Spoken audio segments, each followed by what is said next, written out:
Saya rasa tidak ada orang yang menyampaikan damai sejahtera dengan kalimat yang keras seperti orang marah. Pasti tidak. Tidaklah mungkin orang mengatakan berkah dalam dengan mata yang melotot. Saya rasa itu tidak. Tetapi berkah dalam, damai sejahtera bagi kamu atau shalom pasti dengan senyum.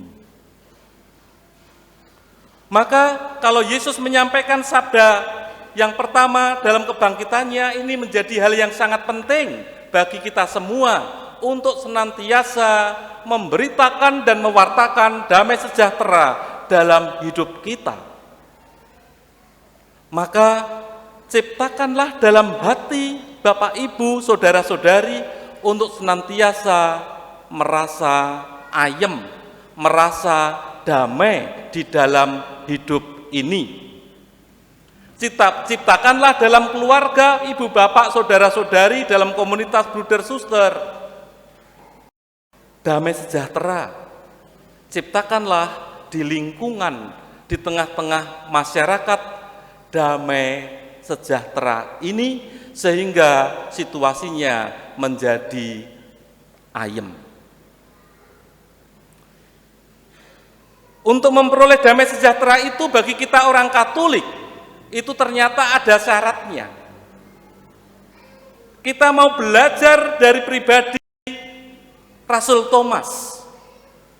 Rasul Thomas ketika tahu bahwa Yesus itu wafat di kayu salib, mungkin meninggalkan ke-11 murid yang lain entah pergi kemana.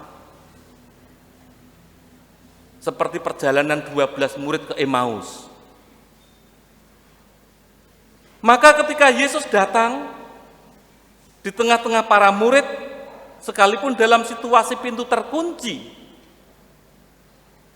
para murid berjumpa dengan Yesus dan Yesus menyampaikan damai sejahtera kepada mereka, dan juga para murid mendapatkan hembusan Roh Kudus. Terimalah Roh Kudus. Para murid menemukan yang namanya kegembiraan, para murid menemukan yang namanya sukacita, sehingga mereka berani mengatakan, kami telah melihat Tuhan. Maka kalau kita itu mewartakan damai sejahtera, sebetulnya orang yang menerima itu melihat Tuhan sebetulnya. Maka jadikan wajah kita itu wajah yang penuh dengan kerahiman, wajah yang penuh dengan belas kasihan. Mereka mengatakan, kami telah melihat Tuhan. Maka ketika Thomas lalu bergabung dengan mereka, ketika mereka mengatakan kami telah melihat Tuhan, Thomas tidak percaya. Sekali-kali aku tidak percaya, aku tidak akan percaya ya, sebelum aku memasukkan jariku ke dalam aku di tangannya dan memasukkan tanganku ke dalam lambungnya. Sekali-kali aku tidak percaya. Untung 8 hari berikutnya itu Thomas bergabung gitu ya.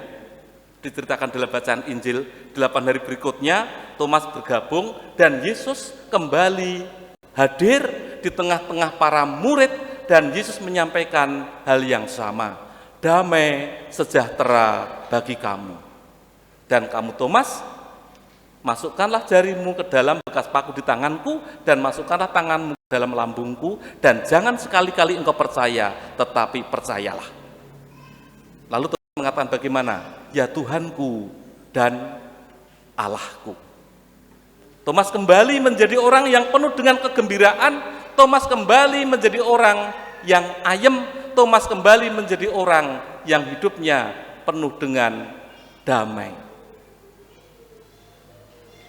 Maka kalau kita hendak belajar dari Thomas Rasul ini, kalau orang Katolik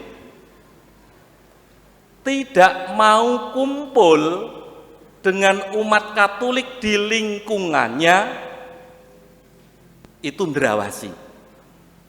Ndrawasi tahu ya, itu berbahaya. Kalau prodiakon tidak pernah tugas, tidak pernah kumpul dengan prodiakon, itu ndrawasi. Kalau bapak-bapak tidak kerasan tinggal di rumahnya, di tengah-tengah keluarganya, malah kerasan nonggo, itu ndrawasi. Kalau ibu-ibu senang jalan-jalan ke mall, itu boros. Ya boros waktu, terus pengen macem-macem kan, itu juga ndrawasi. Orang boros itu kan ndrawasi toh. Sekarang ini ada fenomena yang menarik di Yogyakarta ini, yang namanya klitih.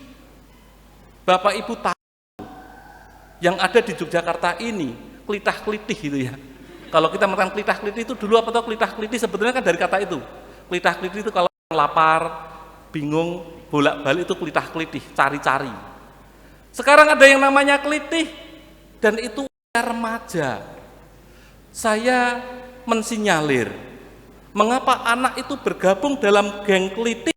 Jangan-jangan anak ini tidak mendapatkan perhatian di tengah-tengah keluarganya, tidak kerasan tinggal di keluarganya, sehingga mereka mencari komunitas lain yang mengerasankan. Tetapi sayang, komunitas itu komunitas yang menyesatkan. Maka Bapak Kapolsek Kalasan yang baru, ketika Paskah kemarin saya bertemu beliau berpesan, Romo tolong sampaikan kepada Bapak Ibu keluarga supaya sungguh-sungguh peduli dengan anak-anak remaja, supaya kalau malam tidak usah kemana-mana lah, di rumah saja. Jangan-jangan anak-anak yang dini hari pakai sepeda motor jalan-jalan atau apa, orang tuanya sama sekali tidak tahu. Mengapa tidak tahu? Ya karena kurang perhatian, sehingga ia bergabung dengan kelompok-kelompok yang membahayakan. Maka yang namanya orang Kristiani, namanya iman Katolik, itu adalah iman yang tidak hanya dihayati secara pribadi, tidak hanya dihayati secara personal istilahnya, tetapi iman kekatolikan itu dihayati secara eklesial, secara bersama-sama, seperti sekarang ini ketika kita mengikuti perayaan Ekaristi, doa-doa di lingkungan. Ini yang mesti harus kita usahakan. Memang ada konsekuensinya. Konsekuensinya kalau orang gelem kumpul, kudu wani cucul, yo kolekte, yo iuran, macam-macam kan. Memang siapa yang berani kumpul harus wani cucul. Ning sing ora gelem kumpul, bakale ucul. Kalau OMK tidak mau kumpul dengan OMK, ngerti-ngerti bablas hilang. Perkawinan ini kok mesti kacau mesti. Maka Bapak Ibu yang punya anak muda OMK, ya gabungnya dengan anak-anak OMK. Kalau nanti kenal dengan orang yang berkeyakinan lain bingung. Ya kenal tidak apa-apa, kalau nanti lalu pacaran bingung. Nah maka mari kita seperti Thomas tadi, kalau ingin sungguh menemukan yang namanya shalom, menemukan damai sejahtera dalam hidup kita ini, kita mesti harus berani mengorbankan waktu untuk bertemu, untuk berkumpul sebagai orang-orang beriman. Di tempat itulah kita akan menemukan damai sejahtera. Kemuliaan kepada Bapa dan Putra dan Roh Kudus. Kita